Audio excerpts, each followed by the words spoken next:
Big news coming out of Malacañang. President Ferdinand R. Marcos Jr. has just appointed a new chief for the Bureau of Internal Revenue, and it's a name that carries a lot of weight in the world of finance and law. Finance Undersecretary Charlito Martin Mendoza is the new BIR Commissioner. Let us dive into who this new tax chief is and what his appointment could mean for all of us. This is a significant shakeup, so you'll want to stick around to understand the full picture. First off, Mendoza is stepping in to replace Romeo Lumagwe Jr., who held the position for 3 years. The Presidential Communications Office confirmed the appointment but remained tight-lipped about the reasons behind Lumagwe's departure. This kind of high-level change always sparks curiosity, and we'll be keeping our ears to the ground for any more details on that front. So, who is Charlito Martin Mendoza? Well, his resume is nothing short of impressive. Before this new role, he was a key figure at the Department of Finance, serving as the Undersecretary for the Revenue Operations Group. Think of him as the mastermind overseeing the two biggest moneymakers for the government, the BIR and the Bureau of Customs. His job was to make sure these agencies hit their massive annual revenue targets. So, he's no stranger to the pressures of national revenue collection. He knows the ins and outs of the system he's about to lead. His track record speaks volumes. Before his stint at the Department of Finance, Mendoza made a name for himself at the Bureau of Customs. From July 2019 to October 2022, he was the district collector for the BOC Port of Cebu. And what a time that was! Under his leadership, the Port of Cebu didn't just meet expectations, it shattered them. They achieved record-breaking revenue collections, which is a huge deal.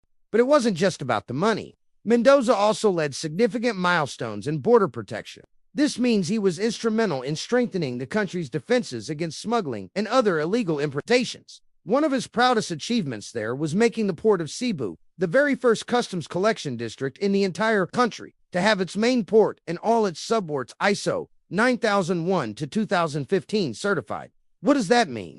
The ISO certification is a globally recognized standard for quality management. It means the port's operations were streamlined, efficient, and met international standards. Getting this certification is a rigorous process, and achieving it for an entire port and its subports is a testament to his exceptional leadership and commitment to excellence and transparency. He essentially transformed the Port of Cebu into a model of efficiency and integrity. Now, before he even stepped into public service, Mendoza had a stellar career in the private sector as a lawyer. He was a founding partner at the Palafox Patriarca, Romero, and Mendoza law firm. He also honed his legal skills as an associate lawyer at two of the most prestigious law firms in the country, the Angara, Abello, Concepcion Regala, and Cruz law offices, better known as Acrolaw, and the Suarez and Narvasa law firm. Working at firms of this caliber means he's been involved in high-stakes corporate and legal battles, giving him a deep understanding of the legal landscape that businesses and individuals navigate. His legal expertise is top-notch. And speaking of expertise, he didn't just practice law, he taught it. Mendoza served as a law professor and was a sought-after lecturer for pre-bar reviews and mandatory continuing legal education for lawyers. This shows he has a gift for breaking down complex legal and financial concepts, a skill that will be invaluable as he leads the BIR, an agency often seen as complicated and intimidating by the average taxpayer. His academic achievements are just as remarkable. He earned his Bachelor of Laws degree from the prestigious San Beda University, and when he took the Philippine bar exam in 2004, he didn't just pass, he placed third. Landing in the top 10 of the bar exams is an incredible feat that signals a truly brilliant legal mind. But wait, there's more. Before he even became a lawyer, Mendoza was an engineer. He holds a degree in geodetic engineering from the University of the Philippines. A geodetic engineer is an expert in measuring and mapping the Earth's surface. This background gives him a unique, analytical, and precise way of thinking. So, we have a new BIR chief who is a top-notch lawyer, a seasoned government finance official with a proven track record, and a licensed engineer. That's a powerful combination of skills. So, what does this appointment mean for the country? With his extensive background, we can expect a few things. First, a focus on efficiency and modernization. His success with the ISO certification at the Port of Cebu suggests he is a leader who believes in systems, processes, and international best practices. Could we see a push for a more streamlined, digital, and taxpayer-friendly BIR? Many are hopeful.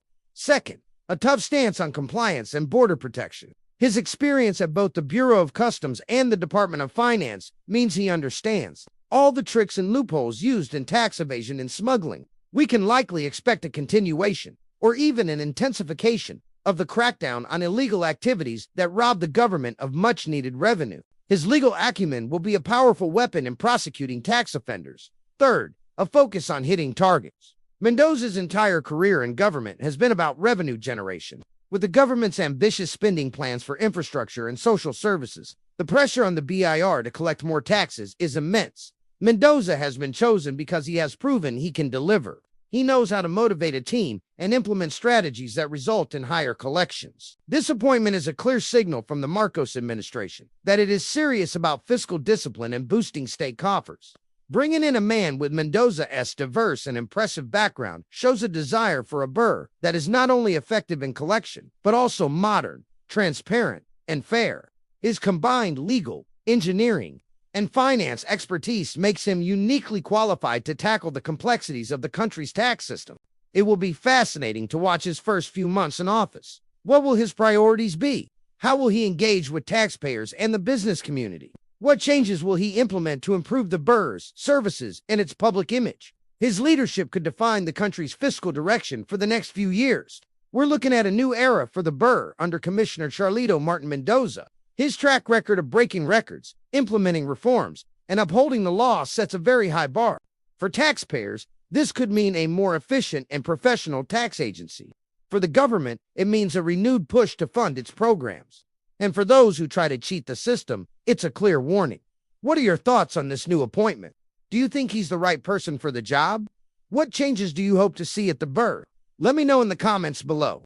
I'd love to hear your perspective on this major development. Thank you so much for watching. If you found this breakdown helpful and want to stay updated on important news like this, don't forget to like this video, subscribe to the channel, and hit that notification bell so you never miss an update. Your support helps us continue to bring you in-depth analysis of the stories that matter. Thanks again, and I'll see you in the next video.